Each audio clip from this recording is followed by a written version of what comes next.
Namo Bhagavate Vasudevaya.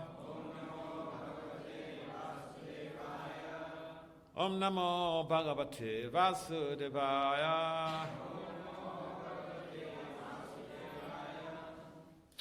So, Bhagavad Gita as it is, chapter 12, text 2. Title of this chapter is Devotional Service.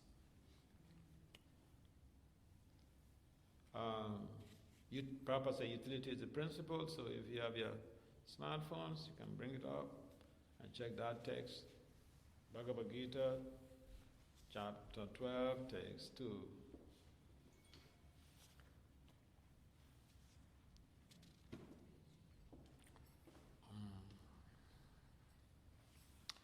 Sri Bhagavan Uvacha Maya Veshya Mano Yemam Nitya Yukta Upasate Shadaya Parapyopetas Teme Yukta Tamamataha Sri Bhagavan Uvacha Maya Veshya Mano Yemam Nitya Yukta Upasate Shadhaya Parayopetas Teme Yukta Tamamataha Sri Bhagavan Uvacha Maya Veshya Mano Yemam Nitya Yukta Upasate Shadhaya Parayopetas Teme Yukta Tamamataha. Good song, right?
Mataji's, can someone try?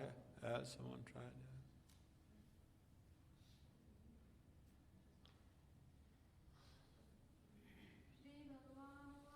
Shri Bhagavan Vacha Maya Vesha Mano Yema Nitya Yukta Upasate Shraddhaya Parayopetas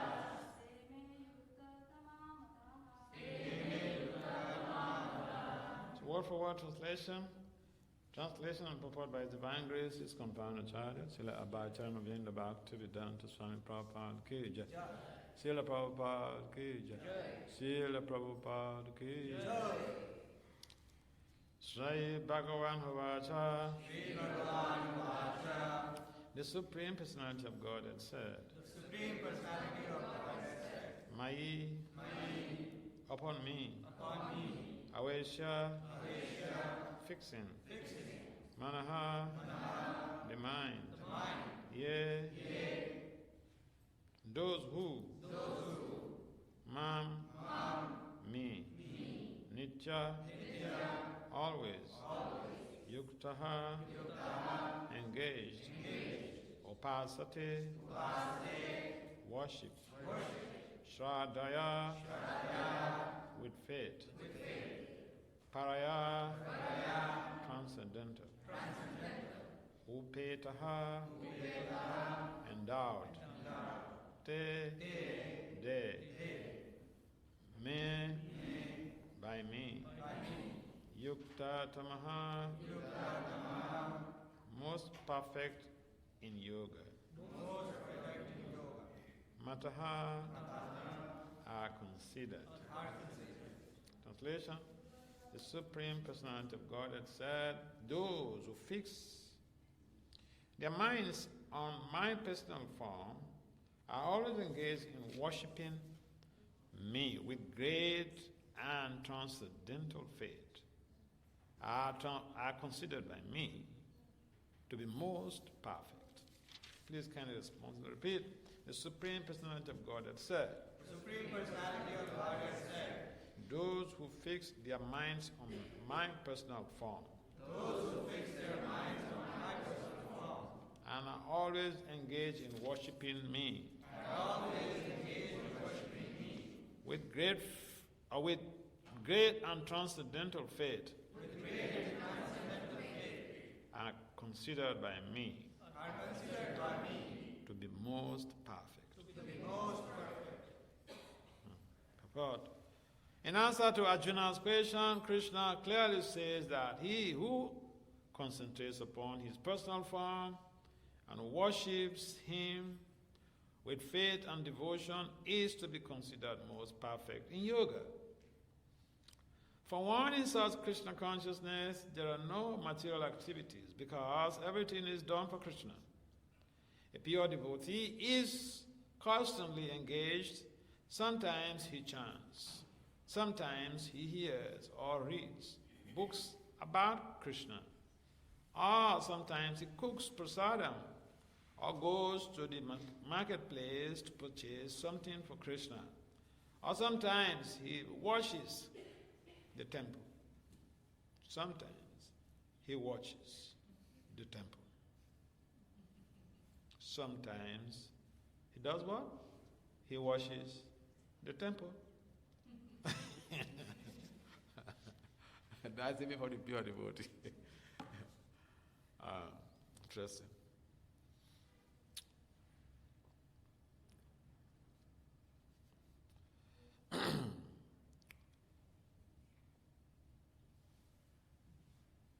Or the dishes. Or the dishes.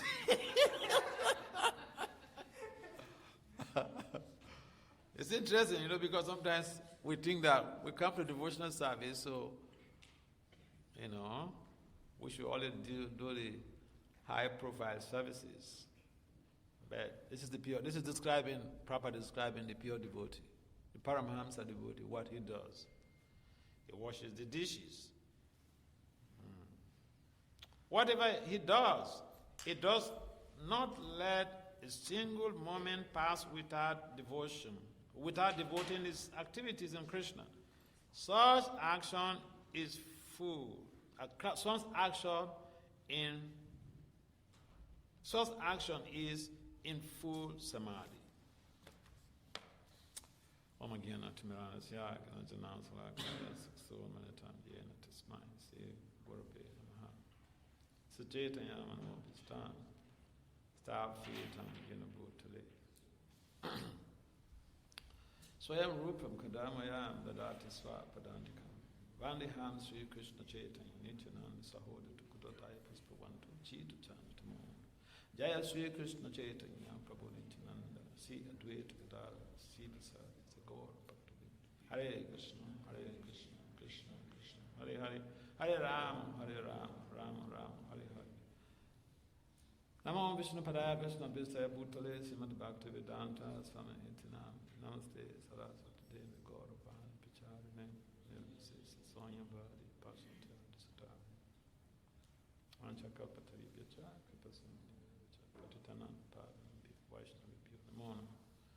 So, this is an interesting text the second verse of this chapter, which is giving us a basic rudiment about the simplicity of devotional culture, devotional service.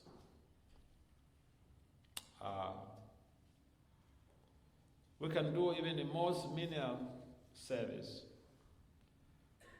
but we understand why we are doing that. For who are we doing it for? So, if we understand the simple process of devotional service, we don't have to wait for someone to come to tell us to do something for Krishna.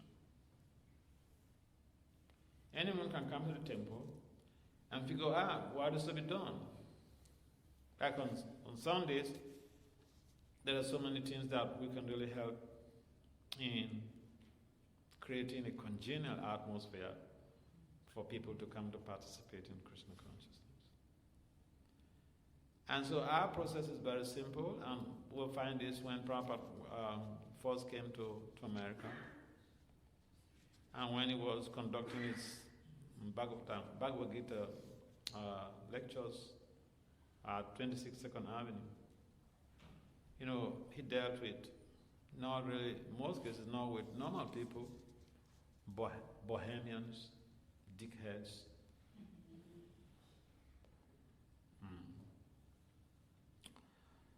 And I remember the case of one of these devotees. He's late now, but he became a big-time scholar. He translated Kusakrata. He translated a lot of the Vedic literatures. The Goswami's works into English language. But you know, when he came to the 22nd Avenue, he was a bohemian. And Papa will have to meander to pass him because he will come dead drunk, and just lie down across. You can't even pass. So Prabhupada, if he wants to go out or come in, he will meander, go like this, to pass over here. These are some of the people that Prabhupada had to deal with. But the power of devotional service cannot be underestimated. Such a person became a perfected soul. He became a big-time Vedic scholar. He translated so many of the Goswami's books into English. You could Google on the web, Kusakrata Das. So this is the transformative potency of devotional service. And we don't need to do sophisticated things. We just have to see what we can do for Krishna. And Bhaktisiddhanta says that we should not try to see Krishna. We should work so hard for Krishna. We should serve so intensely that Krishna will come to see us. So in a situation like you have a very beautiful setting here, you can bring anybody in Harrisburg to this place. You can bring the mayor, anybody to this place. It's so cozy, so beautiful. And it behooves everyone who is coming here to understand that. And in fact, we should ask ourselves, what is my service? What is my service in this temple? Then you have started your devotional service. If you have a service, then you have started your devotional service. So, why we have to do that? Because we are taught the process of realizing Krishna in this age. The process of worshiping Krishna in this age it begins with chanting Krishna's names. Hare Krishna, Hare Krishna, Krishna Krishna, Hare Hare, Hare Rama, Hare Rama, Rama Rama, Hare Hare. What is the meaning of that mantra? Yes, can someone tell us the meaning of that mantra? Can you wait after the class, then you can chant. What's the meaning of that mantra? What's the meaning of the Hare Krishna mantra? Yes, can someone tell us? What does it mean? Can you speak up? Requesting for service. Requesting for service, yeah. So then, if we are chanting and we are not having any service, that's not very good. Because it's like, so a child goes to meet the dad or the mom. Mom, what can I do for you? And the mom says, hey, darling, come over here. And then the child says, no, Mom, I was just joking.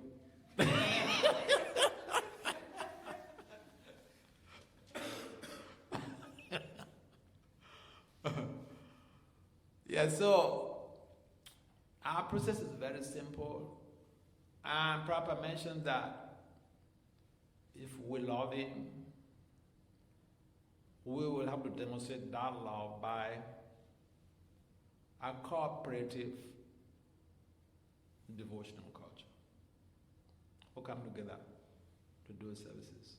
We don't have to wait for anybody to come to tell us to do something, but we should voluntarily take up responsibility.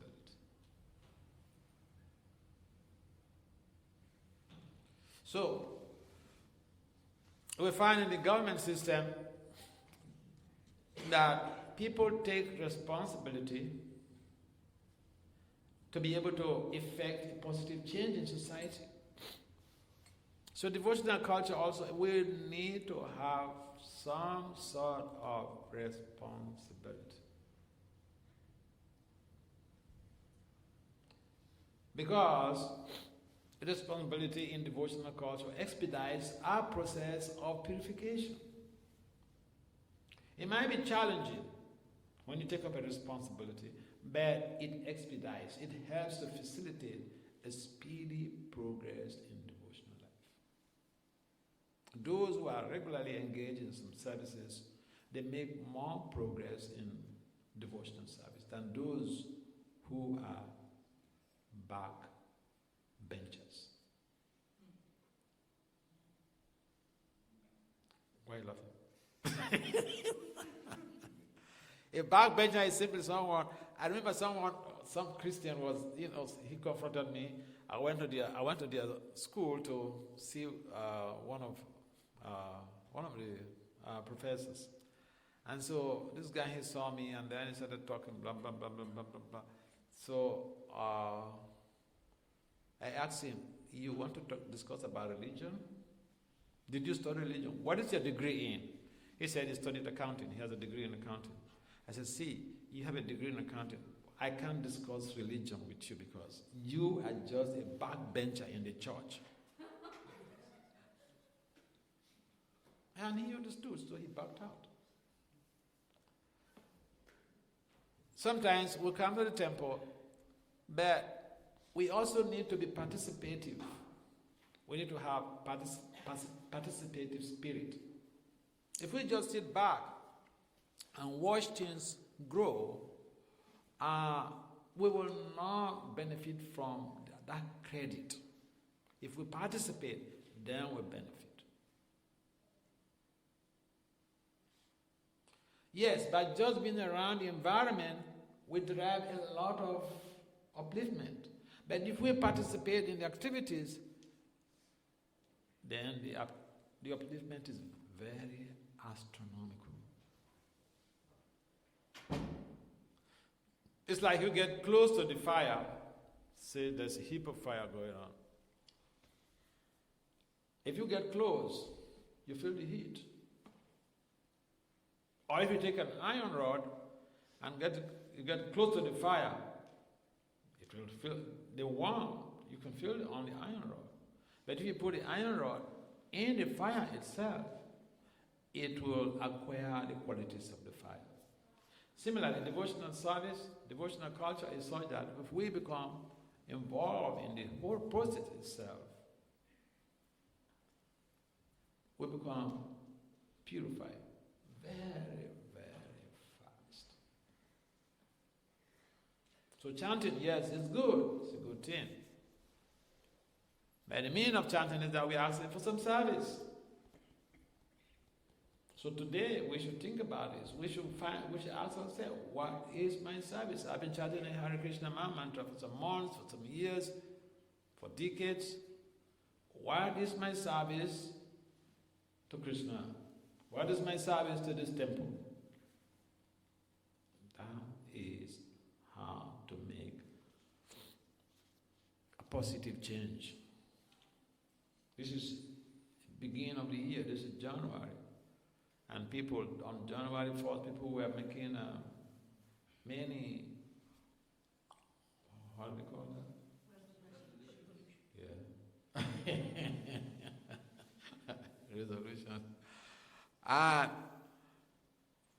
75% of those resolutions don't stand the test of time.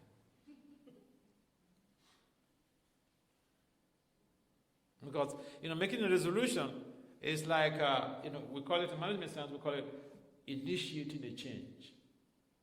If even you step into college campus, you're initiating a change.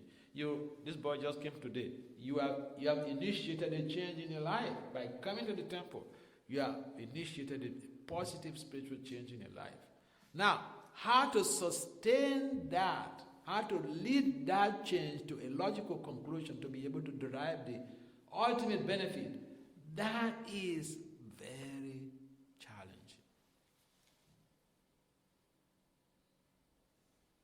Oh yeah, that is why so many change initiatives fail in the industries.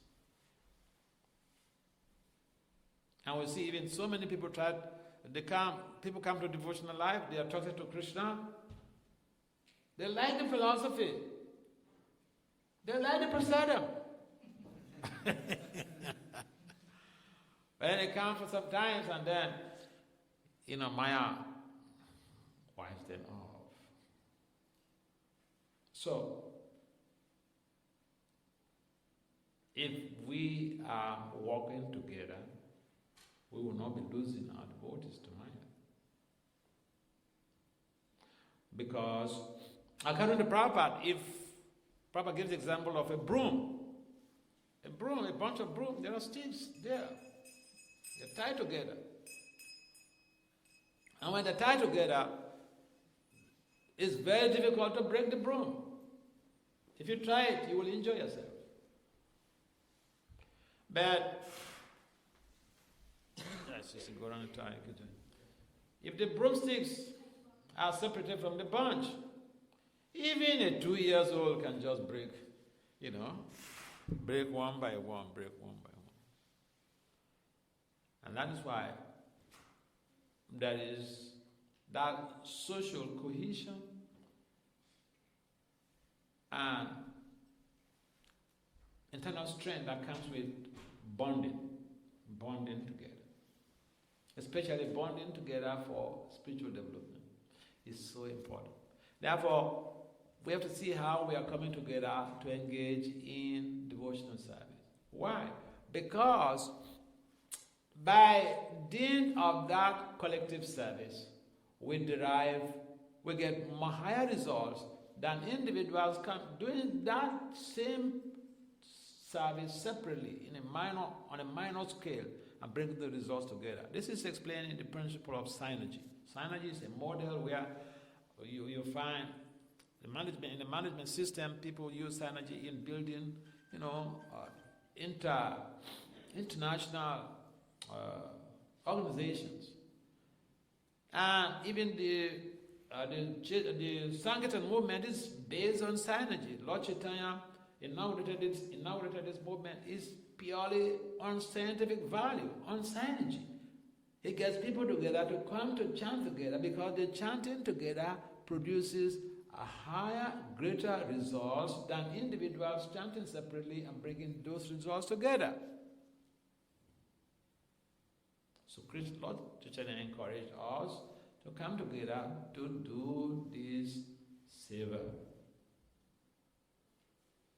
So we chant, and we should also understand the meaning of the japa, meaning of the chanting, and we should implement that. Because if we don't execute what we are asking for, And then we become like, what I would call parrotologists. Parrots. Parrots also the very expert in, repeating something. You teach a parrot something, they may not understand the meaning. They will repeat it. So, we are far, far more intelligent than parrots. And then the devotional culture should help us to have higher values.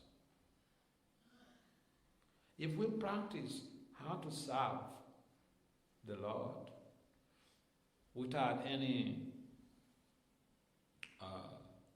grudges, if we serve the Lord, there are different ways to give money to a beggar. Someone is begging on the road, you can just see the person and you know that giving money to a beggar, you could get some results. And also giving money to a beggar, some people don't know that if the beggar uses the money to drink beer or to go to commit sinful activities, you participate in the reactions. You also partake in the reactions. You know this? You know this, right? Yeah. So, one person may just throw the money to the beggar. Another person will go close and give the money with devotion, with affection, with love. So devotional service is also like that. We may do something as a duty. We may even chant as a duty. Finish my japa. Finish my 16 rounds. But Krishna requires of us to do this devotional service with love and devotion. Bhakti-ama abhijanati. If we want to realize Krishna, he stipulated that we have to conduct ourselves in devotion with love. Otherwise, Krishna doesn't want anything from us. He owns everything. I bet it's just like the breadwinner may give, every bond may give plenty of money to the spouse, to the wife who is maintaining the home. But some of the women, some of the mothers, some of the wives, they are very smart. They use the same money to go and buy some gift for the breadwinner.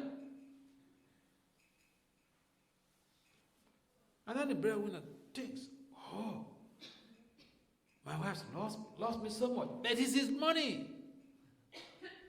That is not the consideration, that is his money. What is being considered there? The affection, the devotion, the love.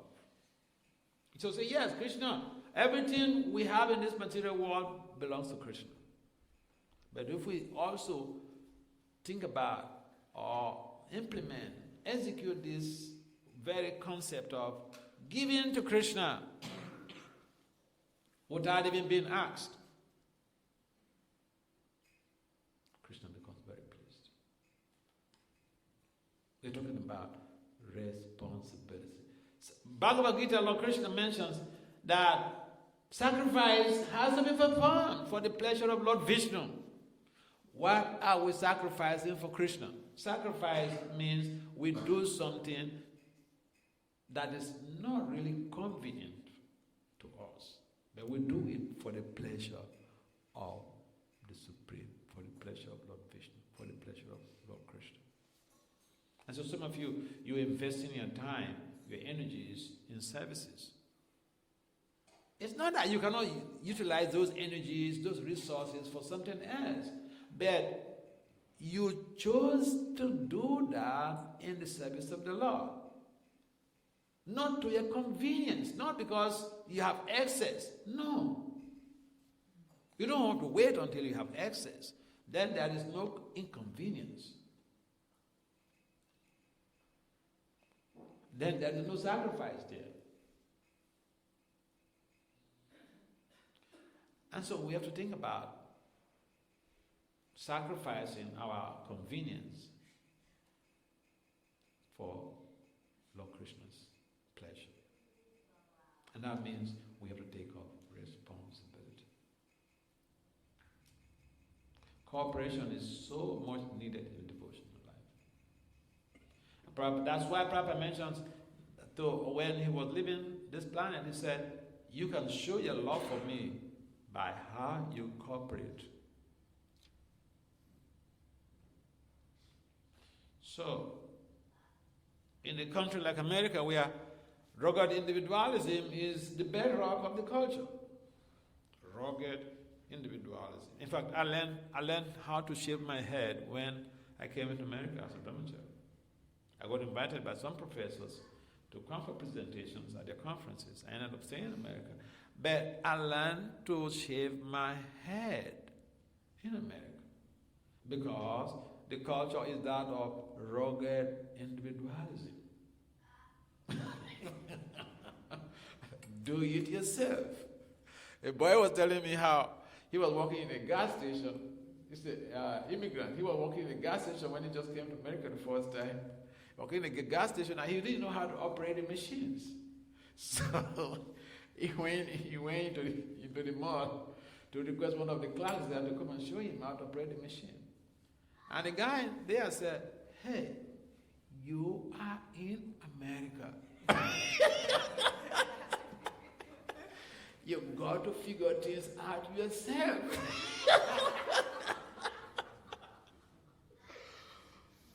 So, that mentality is there, okay? It's your business. It's not my business. You go get it done yourself.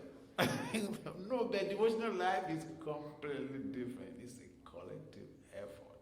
We volunteer. This is a faith-based, non-profit organization.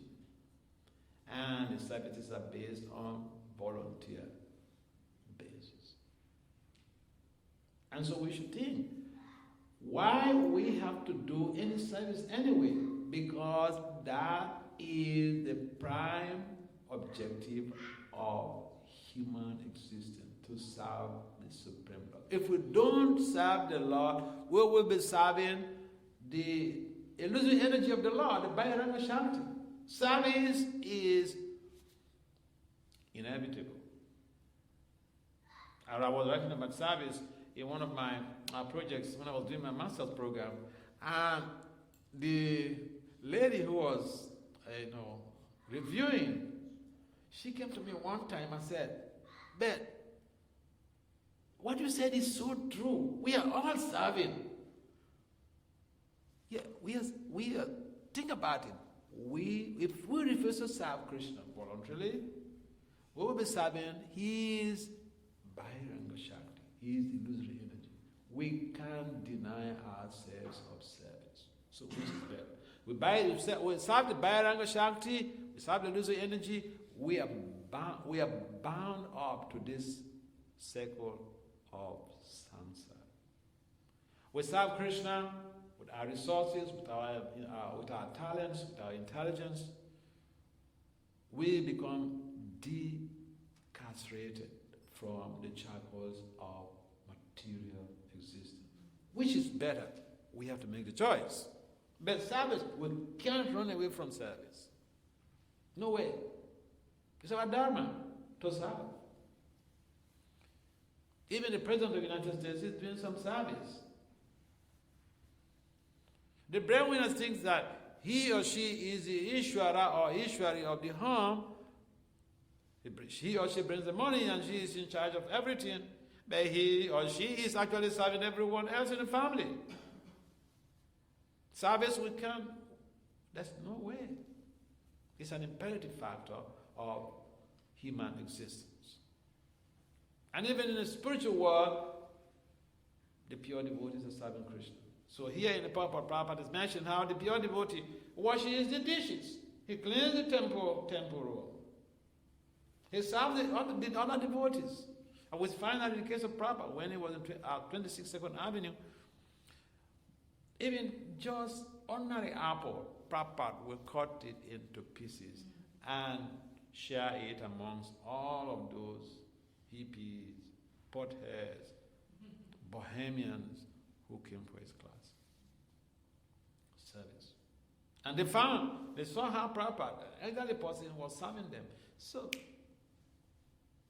they plugged into the ocean of service. And so we have to think about what to do with our lives. And if we already plugged into the system, we have to expand our horizon of service. That is taking responsibility. We don't have to sit back and think someone else has to do everything. And you know what? Even greater than serving Krishna is serving his devotees. The conversation between Lord Krishna and Arjuna in the Padma Purana, Lord Krishna mentions that those who said, or those who claim to be his devotees, are not really his devotees. Those who are devotees, who are devoted, those who are serving his devotees, they are the real devotees. So, this temple is Krishna's paraphernalia. And service in a temple is more important than anything else we can think of, because serving Krishna's paraphernalia is more important than even serving Krishna himself. Directly serving Krishna.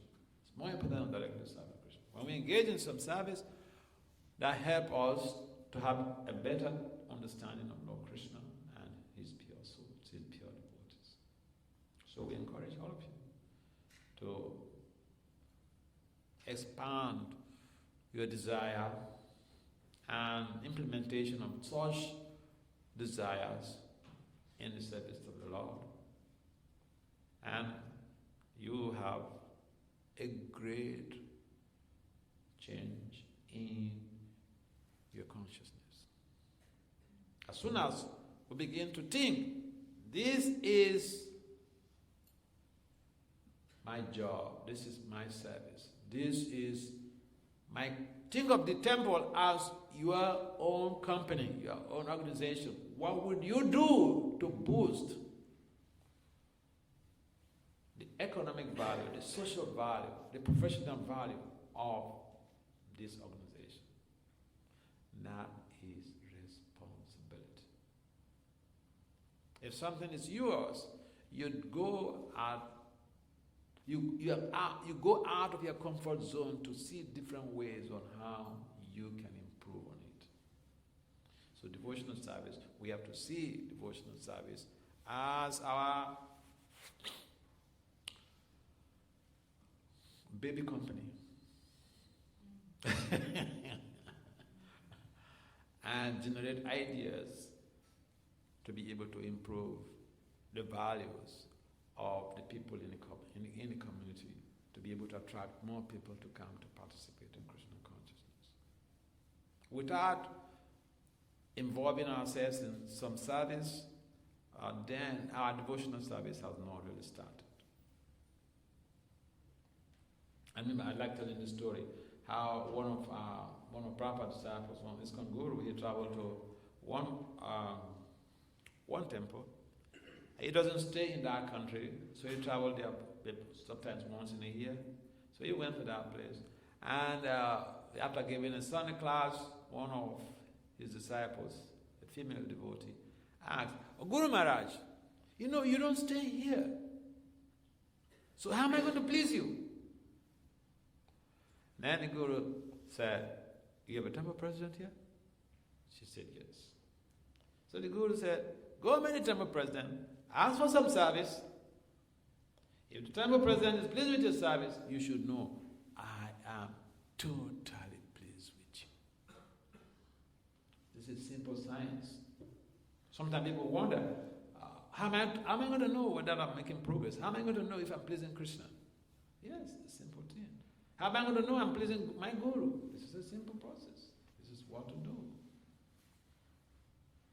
Yes, so we should take this year, this 2024, one of our vows should be how to improve on our spiritual, devotional sense of responsibility, not sitting on the fence. If you're sitting on the fence, you can find so many faults inside the circle.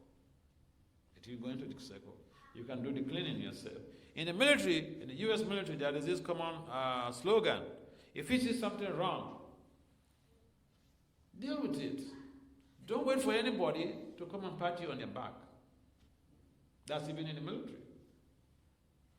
So, to speak of devotional life where we know that everything we do is for the pleasure of Lord Krishna, we should figure out ways on how to help in promoting the culture of devotion so that we can become dear to Lord Krishna. Any comments or questions?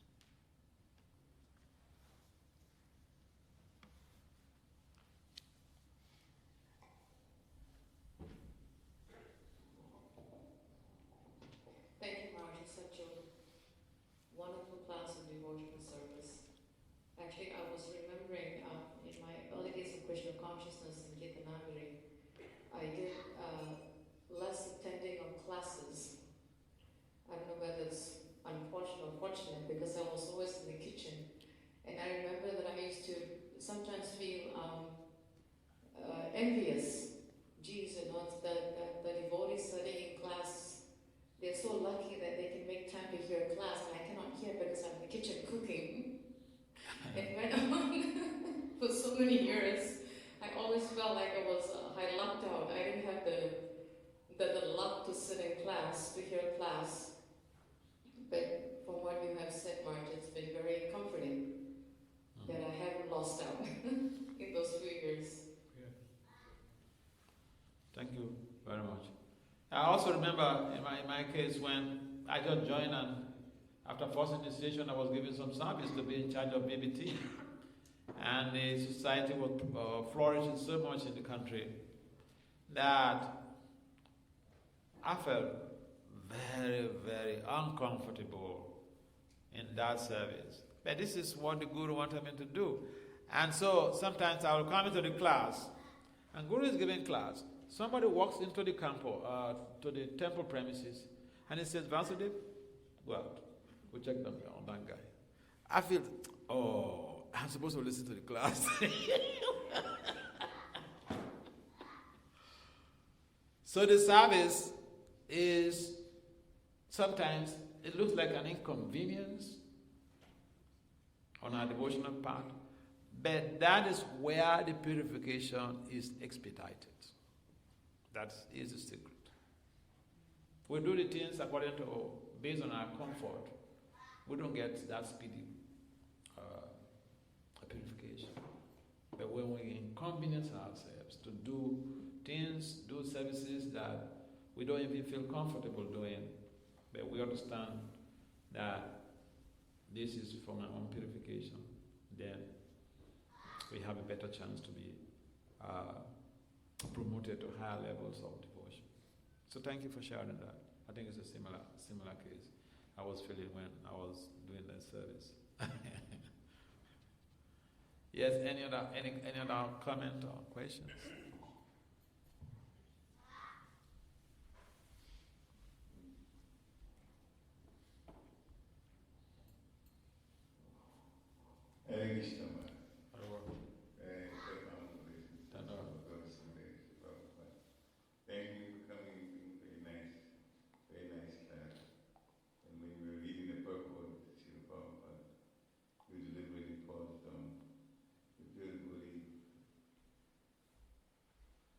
Cleaning the temple.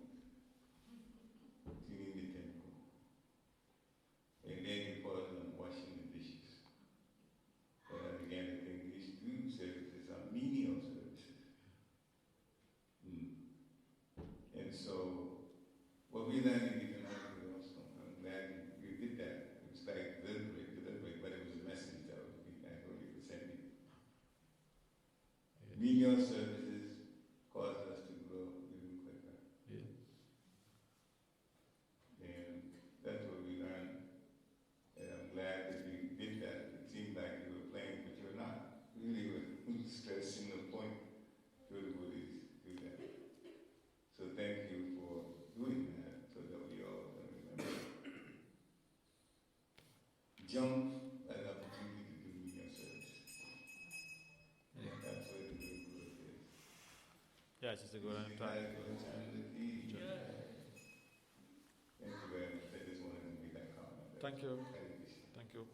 Prakshit Prabhu, I'm praying to Krishna for intervention in your healthcare. And material world is such that, you can be very up, jumping back and forth, and all of a sudden, you got caught up with different challenges. So, understand that we are with you. We are praying for Krishna's intervention in your healthcare. And so, it is, it's a common thing. I remember when I joined the movement, sometimes the temple where I joined, the temple president, he will be shocked. Because sometimes I go to wash the toilets, and and he comes to meet me, and he gets upset. Who sent you to do that? He thought maybe some of the devotees, some of the brahmacharis have engaged me to go and do that.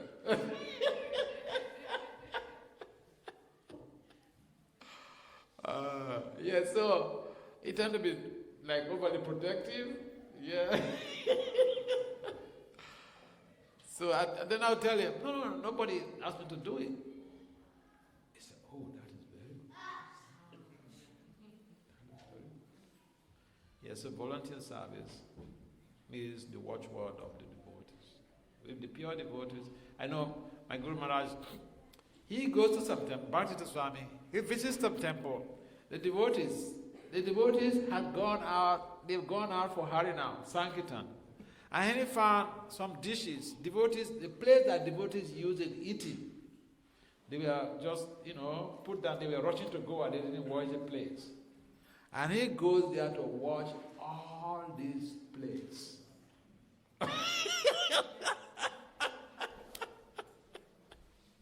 He goes there to wash all these plates. I remember one time, one devotee mentioned in this temple, at a very odd time in the early morning hours, someone was cleaning the toilet. So the president, he felt very furious. How could somebody be using this early morning hours to do this type of service? So he went there to try to go check the devotee and chastise him. He saw his guru washing the cleaning toilet.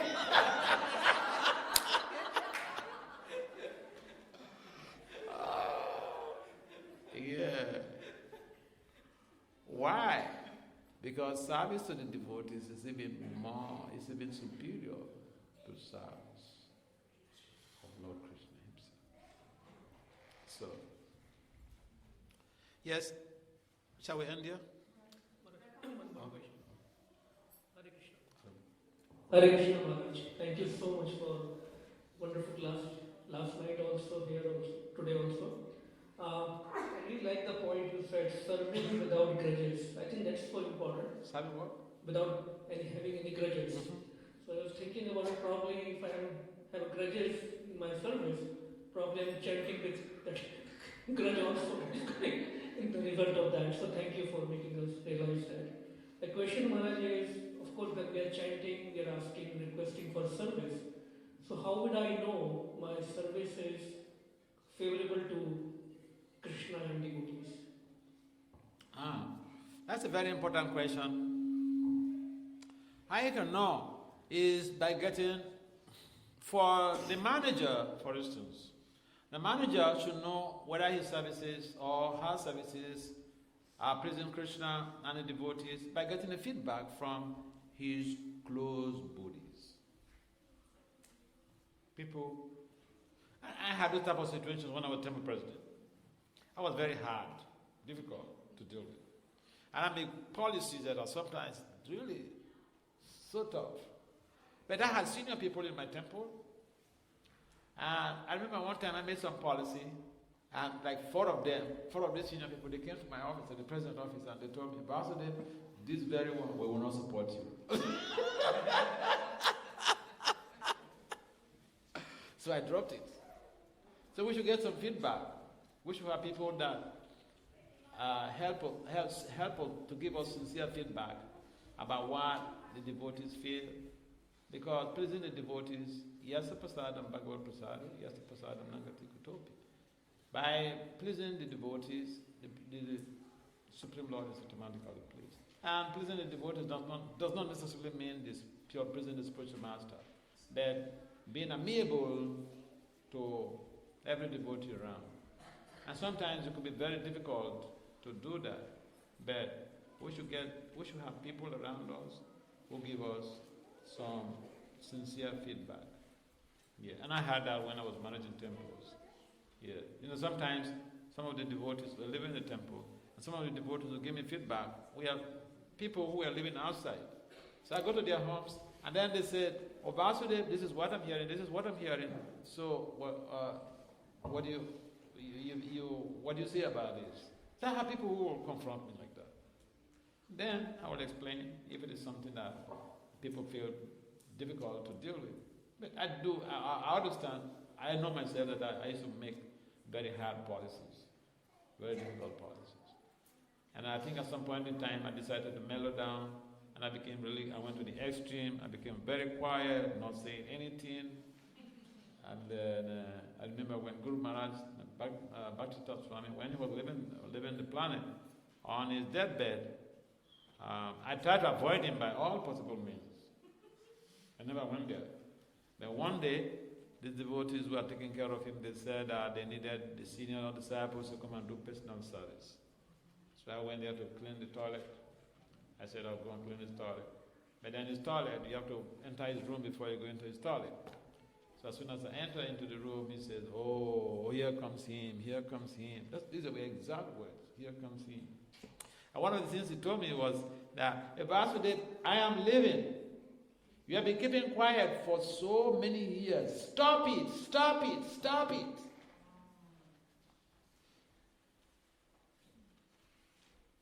Yeah, but I try to do what others do. They see things going wrong, they don't say anything. So I can also become a good guy. But he said no. He told me, whatever you see that is wrong, say it. If they don't take it, you are free from the reactions. That's what he told me. Yeah, so I'm not serving in Africa, but still, I try to see how, if devotees complain about management and all these things, I'll let the management know that this is what is happening.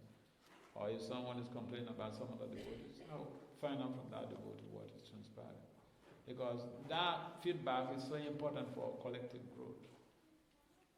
Even individuals in their homes, they should get feedbacks from the family members.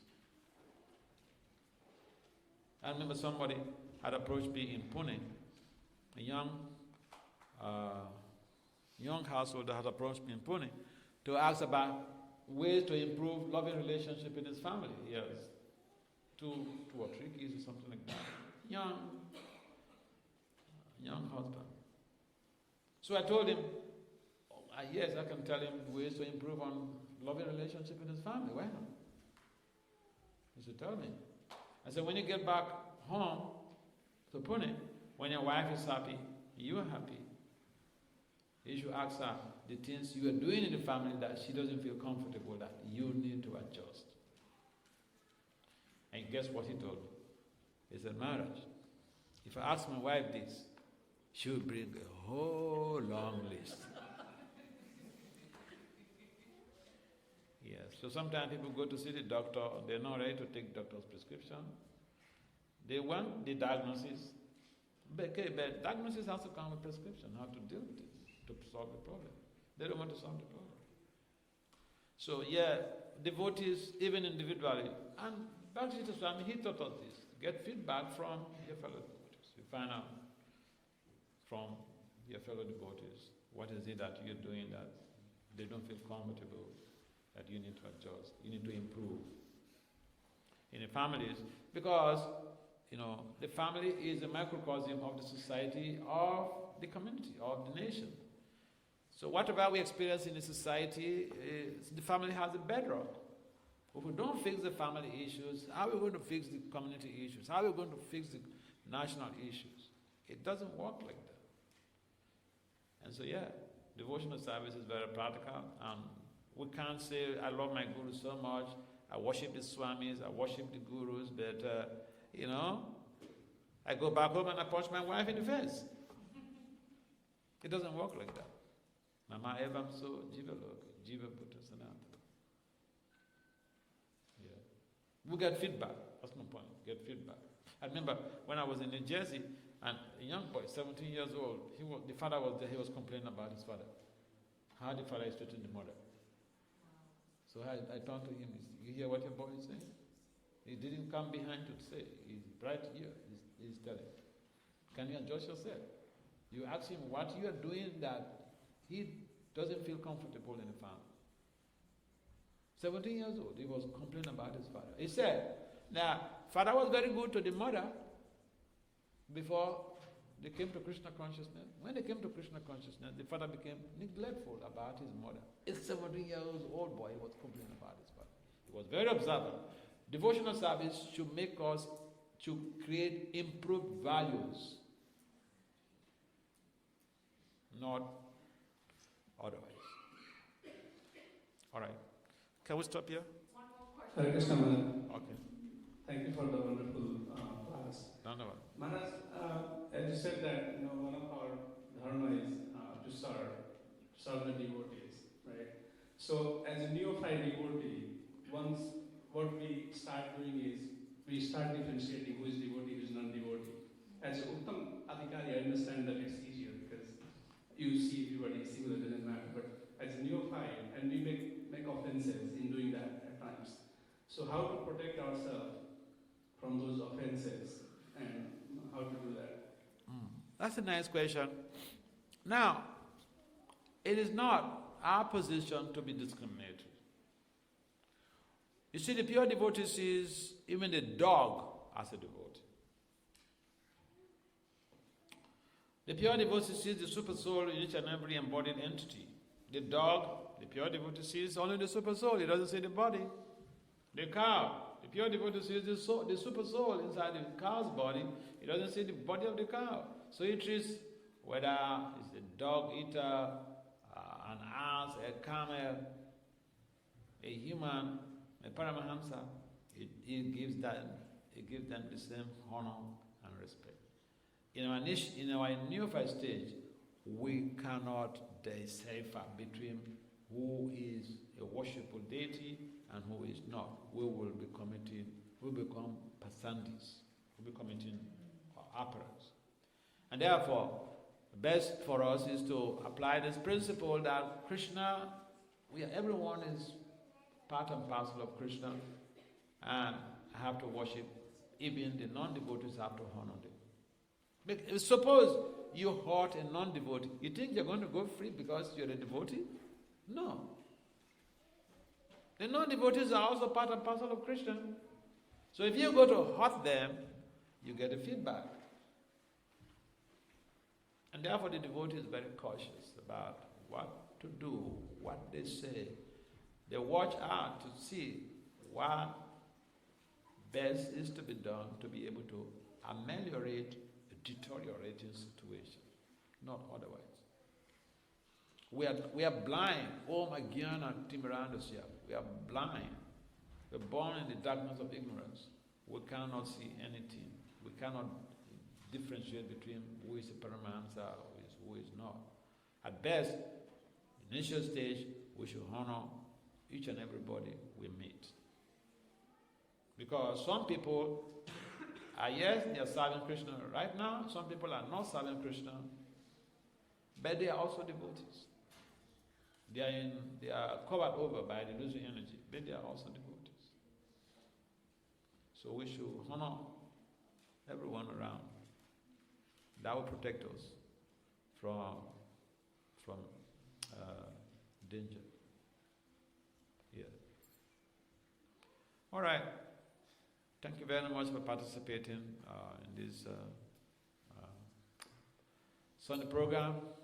Srila Prabhupada ki jai. Srimad Bhagavad Gita ki jai. Nitai Gaur Premanande. ISKCON Bhakti Vasari Maharaj ki jai.